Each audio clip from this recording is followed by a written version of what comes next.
నమస్తే welcome to KK news నేను శ్రీదేవి తిరుమలలోని వైకుంఠ ద్వార దర్శనం కోసం తిరుపతిలోని టోకెన్ల జారీ కౌంటర్ల వద్ద జరిగిన తొక్కిసలాట యావత్ దేశాన్ని దిగ్భ్రాంతికి గురిచేసింది. ప్రధానమంత్రి నరేంద్ర మోడీ, లోక్సభ ప్రతిపక్ష నాయకుడు రాహుల్ గాంధీ, కేంద్ర మంత్రి సుబ్రహ్మణ్యం జైశంకర్, మాజీ ముఖ్యమంత్రి ఆమ్ ఆద్మీ పార్టీ జాతీయ కన్వీనర్ అరవింద్ కేజ్రీవాల్ సహా అనేక మంది ఇతర నాయకులు తమ సంతాపాన్ని వ్యక్తం చేశారు. తిరుపతిలోని పద్మావతి పార్క్ విష్ణు నివాసంలో బుధవారం రాత్రి ఈ విషాదం సంభవించిన విషయం తెలిసింది. అయితే ఈ ఘటనలో 6గురు మరణించారు. వారిలో 5గురు మహిళలు, 41 మంది గాయపడ్డారు. వారందరినీ Shri Venkateswara institute of medical science, Shri Venkateswara Ramanarayan Ruia హాస్పిటల్కు తరలించారు.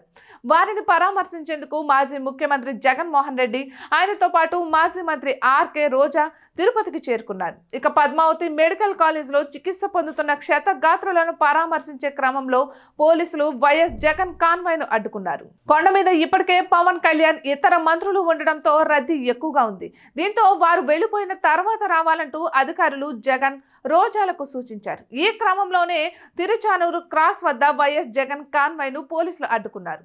అరగంట తర్వాత వెళ్లాలని పోలీసులు చెప్పినా వినకుండా తిరుచానూరు క్రాస్ వద్ద తన బుల్లెట్ ప్రూఫ్ వాహనం వదిలి నడుచుకుంటూనే కాలినడకన బయలుదేరారు జగన్మోహన్ రెడ్డి.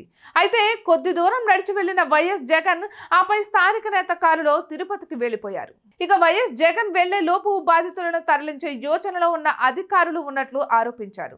దానిలో భాగంగా ఆయన కాన్వాయ్ను అడ్డుకున్నట్లు ఆ పార్టీ నాయకులు ఆరోపించారు. ఇక ఆ క్రమంలోనే అరగంట, గంట అంటూ ఏవో సంబంధం లేని కారణాలను తెలియజేసే యత్నం చేశారని తెలిపారు. ఇవేమీ పట్టించుకొని వైఎస్ జగన్ బాధితులను పరామర్శించడానికి బయలుదేరారు. వాళ్ళు వెళ్తున్న మార్గంలో ట్రాఫిక్ జామ్ ఏర్పడింది. వైఎస్ఆర్సీపీ నేతలు చెవిరెడ్డి భాస్కర్ రెడ్డి, ఆర్కే రోజాలు ట్రాఫిక్ ను క్లియర్ చేసే ప్రయత్నం చేశారు. అయితే ఈ క్రమంలోనే ఆర్కే రోజా వైసీపీ కార్యకర్తలపై చేయి చేసుకున్నారు. తిరుమల చరిత్రలో ఎప్పుడూ జరగని ఘోరం చూశామని మాజీ మంత్రి ఆర్కే రోజా చెప్పుకొచ్చారు.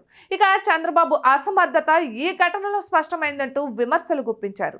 ఘటనకు కారణం ఎవరో కనుక్కోకుండా నీతిమాలిన రాజకీయాలు చేస్తున్నారని మండిపడ్డారు. ఇక భక్తులకు కనీస సదుపాయాలు లేవు.